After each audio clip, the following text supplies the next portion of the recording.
नमस्कार दोस्तों।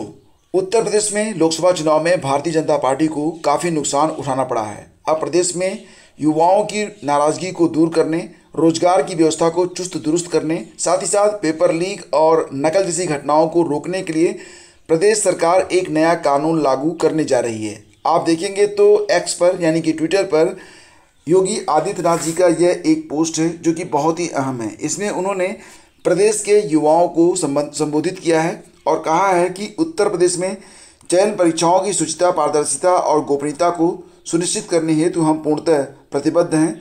Solver gang, paper leak कराने जैसी घटनाओं पर पूर्णतः रोक लगाने के लिए प्रदेश में शीघ्र नया कानून लागू करने जा रहे हैं।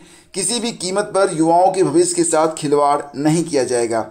आज लखनऊ में विभिन्न चयन आयोगों के साथ बैठक में वरिष्ठ अधिकारियों को स्पष्ट निर्देश दिए गए हैं कि राजकीय माध्यमिक, डिग्री कॉलेज, विश्वविद्यालय, polytechnic, engineering college, medical college अथवा साफ सुथरे ट्रैक रिकॉर्ड वाले ख्याति प्राप्त सुविधा संपन्न वित्त पोषित शैक्षिक संस्थानों को ही परीक्षा केंद्र बनाया जाए।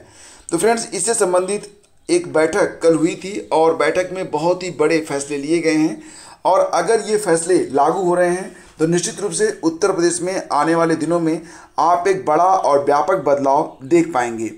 देखो फ्रेंड्स, यहाँ पर पेपर लीक व साल्वर गैंग से निपटने के लिए प्रदेश में एक नया कानून बनने जा रहा है। सीएम ने रिक्त पदों पर चयन प्रक्रिया तेज करने के लिए अफसरों के साथ बैठक की है और कहा है कि हर हालत में पारदर्शिता को मेंटेन किया जाए। अराजक गतिविधियाँ कतई स्वीकार नहीं की जाएंगी। आप ये तस्वीर यहाँ पर देख सकते हैं। मुख्यमंत्री योगी ने शनिवार को परीक्षाओं में पारदर्शिता को लेकर अधिकारियों के साथ बैठक करके कई कड़े दिशा निर्देश दिए हैं।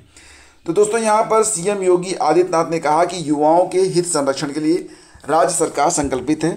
हर एक युवा की मेहनत, मेधा और प्रतिभा का सम्मान है। पेपर लीक या साल्वर गैंग जैसी किसी अराजक गतिविधियों को कतई स्वीकार नहीं किया जा सकता। ऐसे अपराध में संलिप्त हर अपराधी के खिलाफ ऐसी कठोरतम कार्रवाई की जाए जो नजीर बने। ऐसे प्रकरणों में अपराधियों के विरुद्ध कार्रवाई के लिए कठोर कानून लाया जाना चाहिए। इसके लिए यथाशीघ्र आवश्यक कार्रवाई की जाए। सीएम ने पेपर सेट करने से लेकर ओएमआर सीट स्कैनिंग और परिणाम तैयार करने के लिए अलग अलग एजेंसियों की मदद लेने के निर्देश जारी किए हैं। मुख्यमंत्री ने विभिन्न विभागों में रिक्त पदों पर चयन प्रक्रिया तेज करने के लिए शनिवार को विभिन्न चयन आयोगों के अध्यक्षों के साथ महत्वपूर्ण बैठक पूरी की है। चयन परीक्षाओं की शुचिता, पारदर्शिता और गोपनीयता सुनिश्चित करने पर बल देते हुए मुख्यमंत्री ने इस दौरान चयन प्रक्रियाओं में व्यापक सुधार पर जोर दिया। इसके अलावा चयन प्रक्रिया की समयबद्धता सुनिश्चित करने के निर्देश भी जारी किए हैं। मुख्यमंत्री ने आयोग में प्रचलित चयन प्रक्रियाओं और भावी कार्यक्रमों के बारे में जानकारी ली है।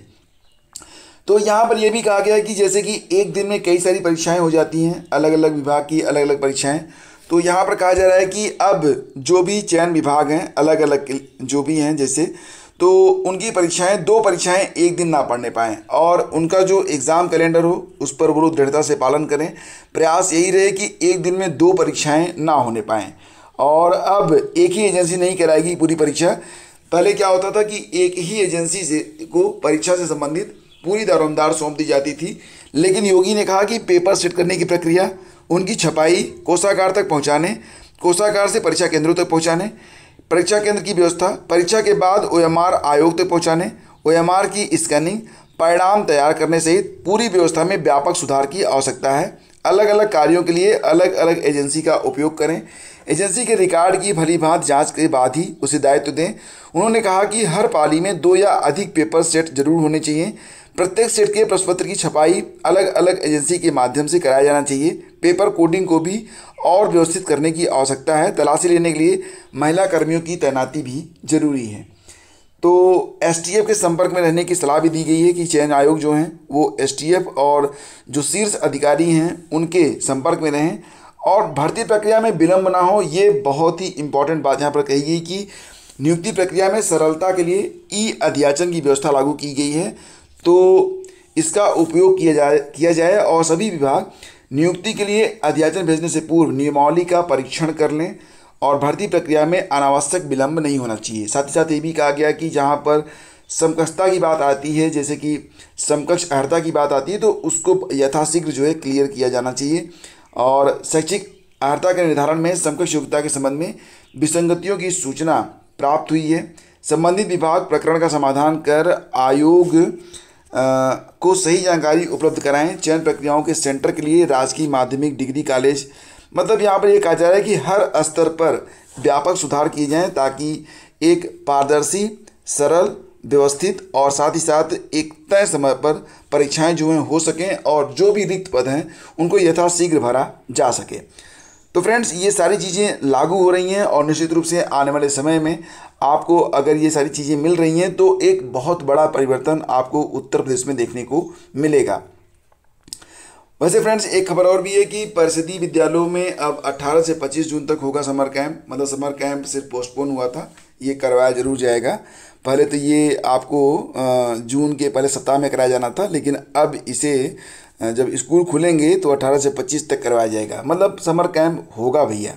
और यूपी रोडवेज प्रयागराज रीजन में होगी 98 ड्राइवरों की भर्ती। तो खबर है कि यूपी रोडवेज प्रयागराज रीजन चालकों की भर्ती शुरू करने जा रहा है और इसमें कुल 98 पदों पर भर्ती होगी।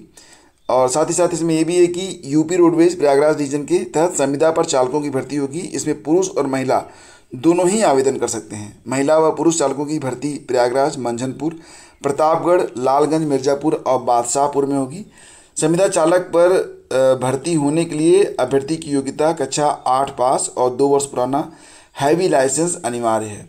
क्षेत्रीय प्रबंध एम के त्रिवेदी ने बताया कि अभ्यर्थी की ऊंचाई न्यूनतम 5 फुट 3 इंच होनी चाहिए। इसमें न्यूनतम आयु सीमा 23 वर्ष 6 माह एवं अधिकतम 58 वर्ष निर्धारित की गई है।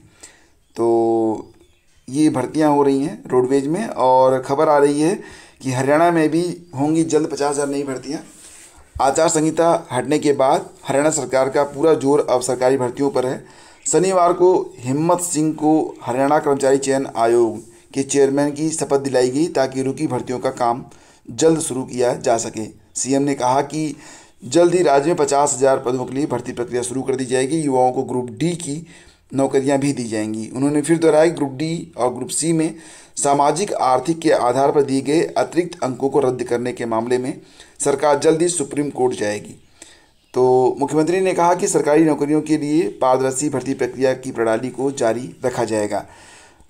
और फ्रेंड्स, आपको जैसा कि मालूम है कि उत्तर प्रदेश में अब जो भी भर्तियां होनी हैं उसमें मुख्य रूप से देखा जाए तो एक तो पीआरटी के बारे में न्यूज आ रही है कि पीआरटी में लगभग 80,000 पदों पर अब भर्ती का विज्ञापन साल के अंत तक जारी हो सकता है।